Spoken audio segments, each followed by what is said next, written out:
네, 안녕하십니까. 스이퍼스입니다. 정말 오랜만에 또 영상이죠. 요즘 다 그렇겠지만 이 경기가 좋지 않아서 현생이 제가 너무 바쁘고 미국에서는 벌써 연말 준비라 정신이 없었습니다.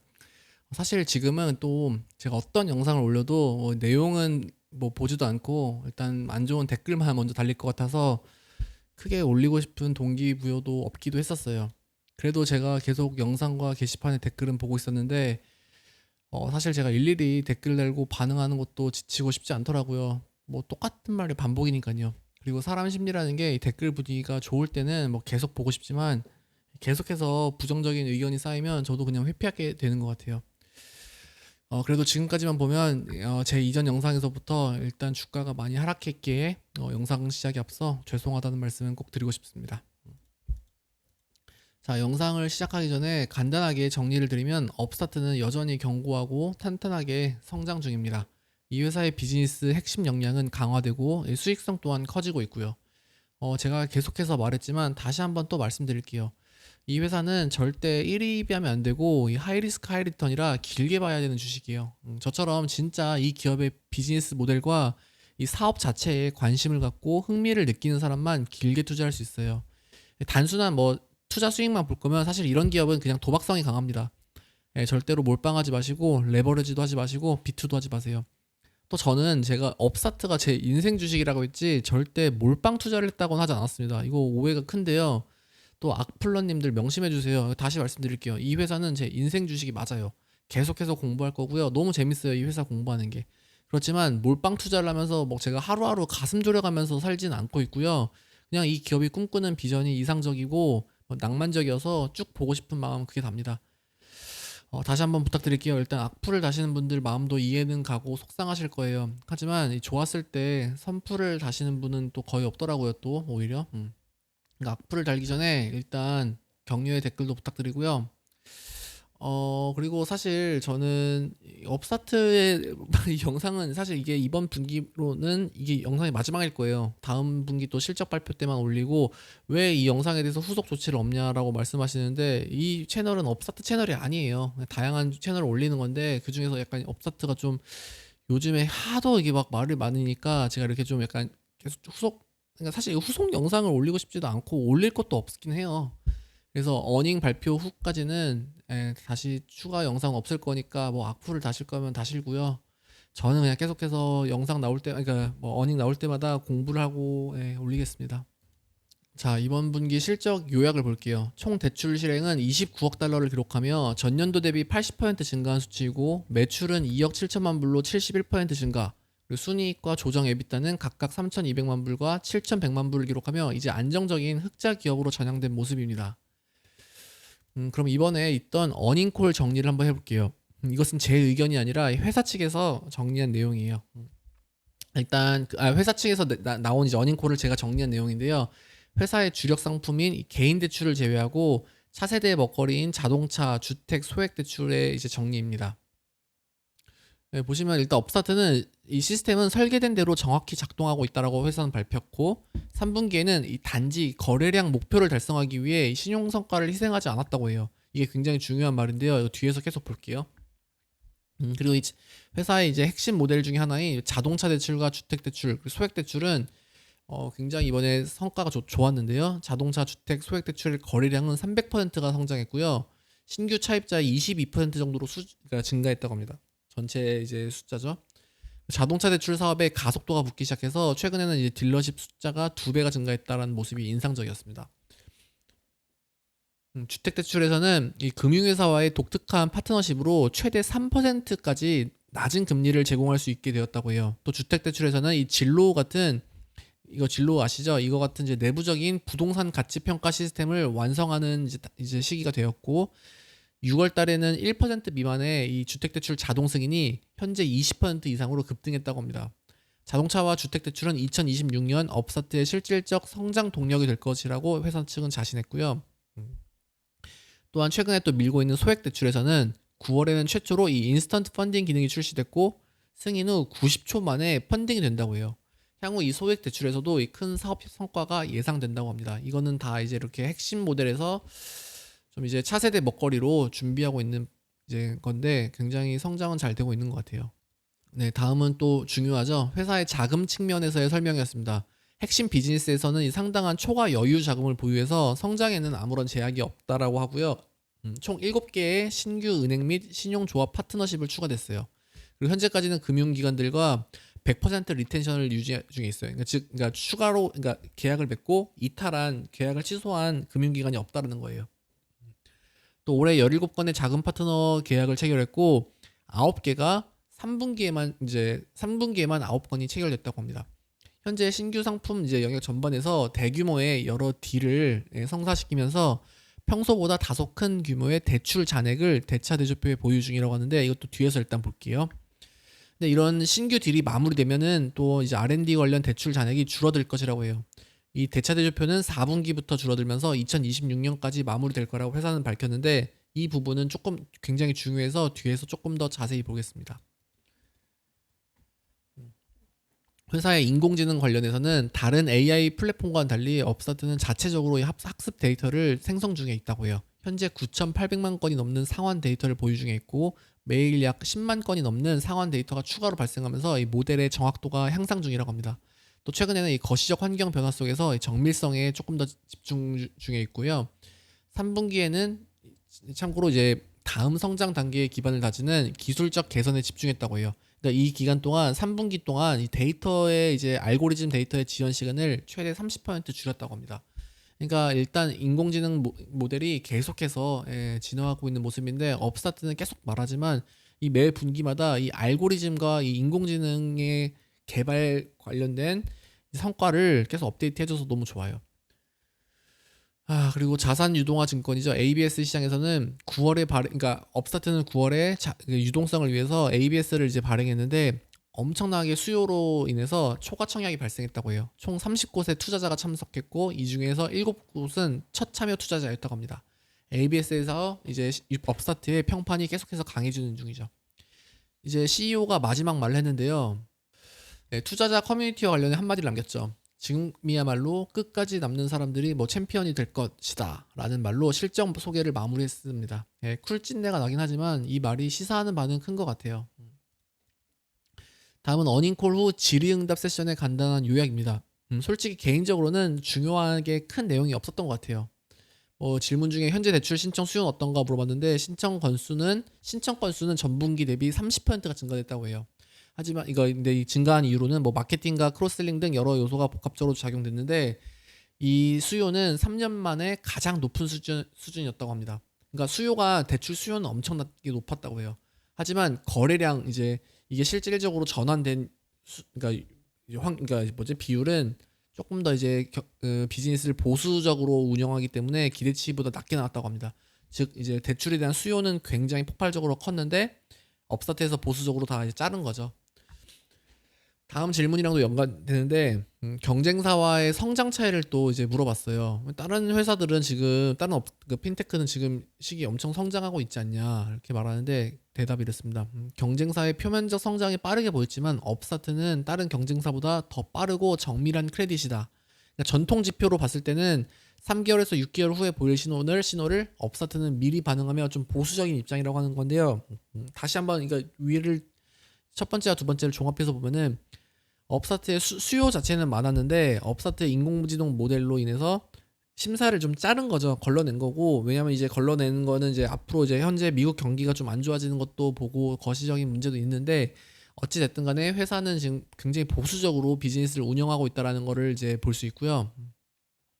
슈퍼프라임 세그멘트의 대출이 줄어든 이유는 똑같은 답이죠. 이번 분기는 보수적으로 운영을 했고 이 섹터는 또 워낙 경쟁이 신용 점수가 높은 곳이니까 경쟁이 매우 치열해서 수익성이 좀 낮아가지고 사실 이게 줄어들어도 큰 영향은 없다고 합니다.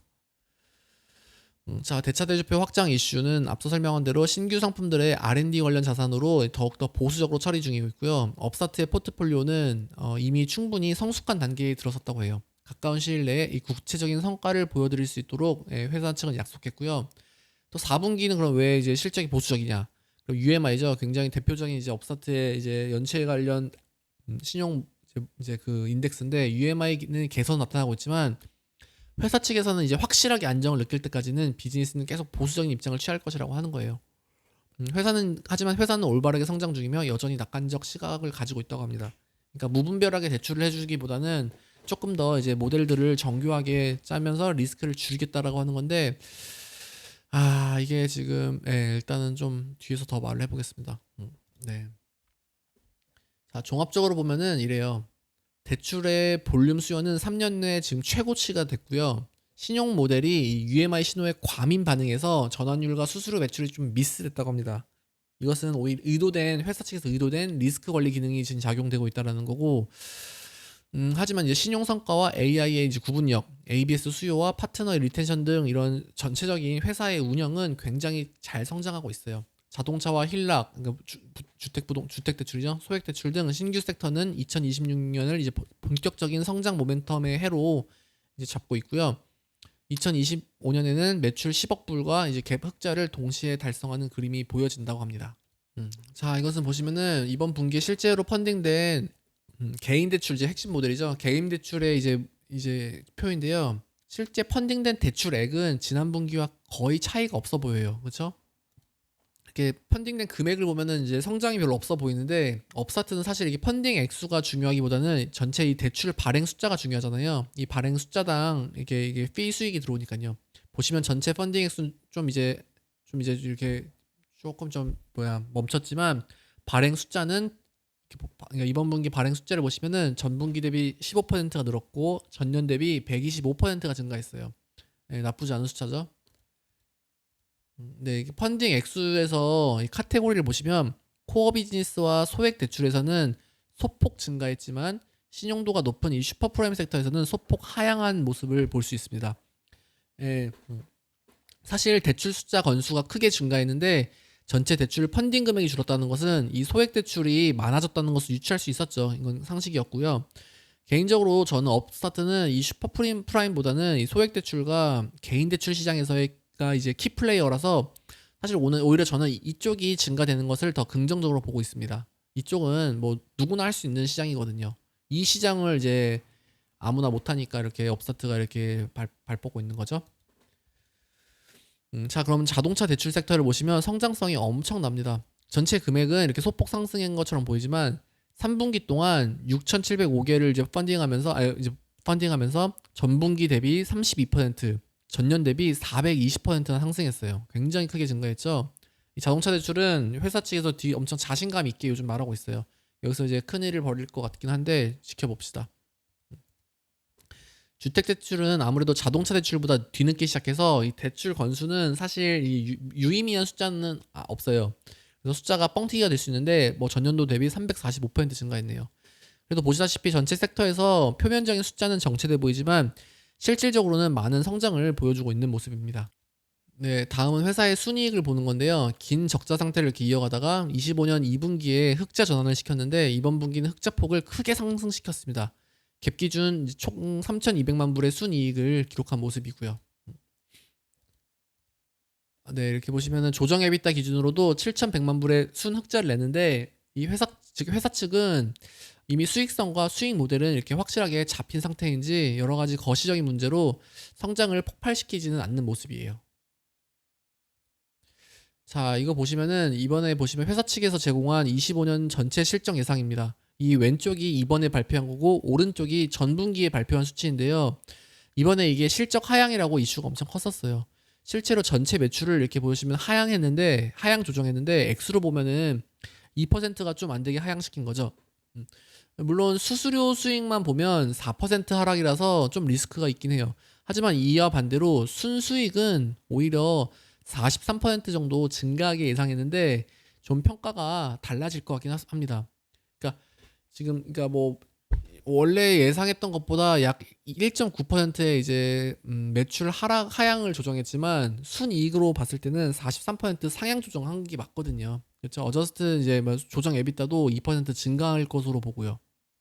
그래서 이것만 보면은 이 수치가 이렇게 뭐 주가를 이 정도까지 떨어뜨리는 하향 조정이라고 보기에는 좀 약간 납득이 안 가긴 해요. 좀 더 봐야겠죠.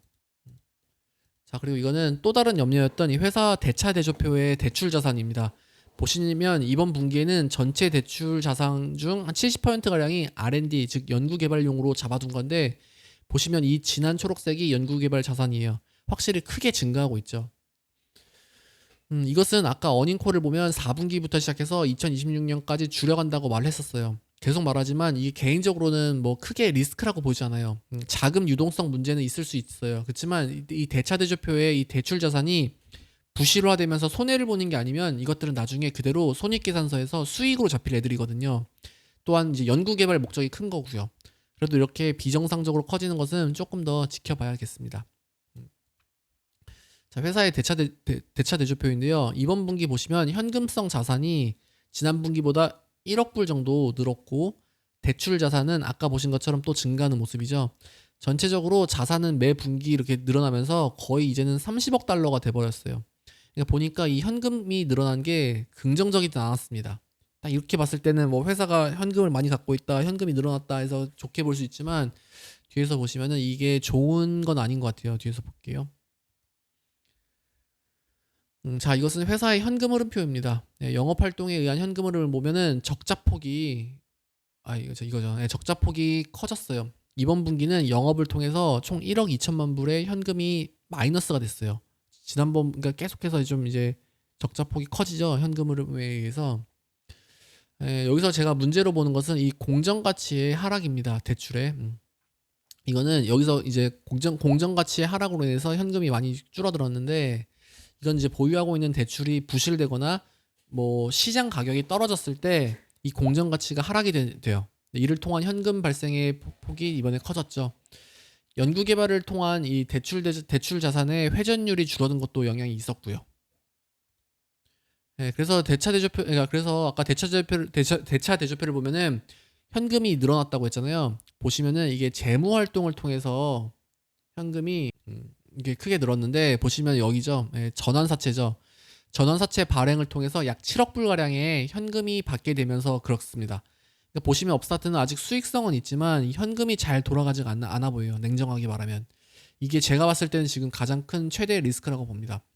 이 현금이 돌지 않는 이유에는 연구개발 자산의 영향도 있지만 뭐가 됐든 결과적으로는 이 회사는 쭉 보시면 이 전환사채 발행을 통해서 현금을 조달하고 있었어요. 이것은 주가에는 좋지 않은 징후이고요. 그러니까 이 현금 관련해서는 계속해서 유심히 봐야 될 것 같습니다. 지난 분기에 좀 안 좋다고 했는데 지금은 좀 더 안 좋아진 것 같아요. 그래서 이 부분 좀 보는데 그리고 전체적으로 봤을 때 뭐 회사의 성장성은 나쁘지 않아 보여요. 자, 결론 마무리입니다. 여전히 강력한 실적 그리고 개선되는 수익성은 긍정적이에요. 음. 하지만 보수적인 가이던스와 거시적 환경이 여전히 불안합니다. 업스타트는 거시적 환경에 정말 심한 것 같아요. 저 많이 3년 4년 동안 경험해봤는데 쉽지 않습니다. 이것은 업스타트뿐만 아니라 뭐 다른 핀테크와 성장주에도 동일하게 적용되고 있어요. 지금 거시적인 환경이 좀 안 좋아서 쓰러지고 있는데 지금 이게 영상을 쓸 때는 지금 뭐 미국의 셧다운이 지금 오래되고 있잖아요. 근데 영상을 지금 만드는 현지 시간 11월 10일 오전 1시 기준에 이제 셧다운이 이제 끝났다라고 임시로 끝났다고 하는데 뭐 주가에도 상승이 있을 수 있어 보이고 잘 모르겠어요. 일단 매크로 문제가 굉장히 복잡합니다. 업스타트는. 근데 성장을 위한 R&D의 자산은 계속해서 커지고 있는 게 불안 요소고요. 하지만 회사 측은 4분기를 시작으로 2026년까지 줄일 것으로 자신했고요. 수익성에 비해서 이 현금 흐름은 계속해서 안 좋습니다. 계속해서 전환사채 발행을 통한 현금 증가는 엄청 리스크인 거고요. 이 수익성에 맞게 현금 흐름이 개선돼야 되는데 결과적으로 이게 대차대조표랑 맞붙여 있고 굉장히 총체적 난국인데 어쨌든 간에 회사는 단단하게 잘 성장하고 있다라는 거에서 저는 이제 안심을 갖고 있습니다. 네, 그럼에도 불구하고 이 회사의 인공지능 알고리즘은 여전히 강력하고 회사는 이 업계에서는 그냥 넘버 원이죠. 성장 중입니다.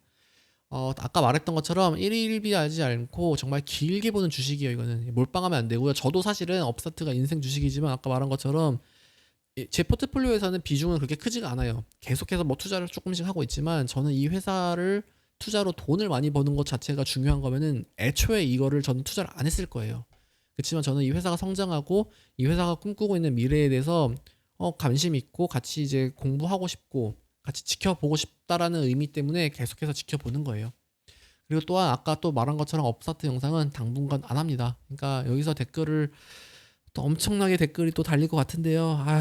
댓글 보는 것도 스트레스고 정말 좋은 댓글만 기대하는 건 아니겠지만 어쨌든 그러니까 항상 했던 말을 반복하게 되는 거라서 저도 좀 쉽지 않더라고요, 요즘에. 그리고 채널 자체가 업스타트 채널로 가는 것도 옳지 않고요. 자, 그러면은 다른 영상과 다른 기업들의 실적 발표로 영상 또 찾아뵙겠습니다. 감사합니다.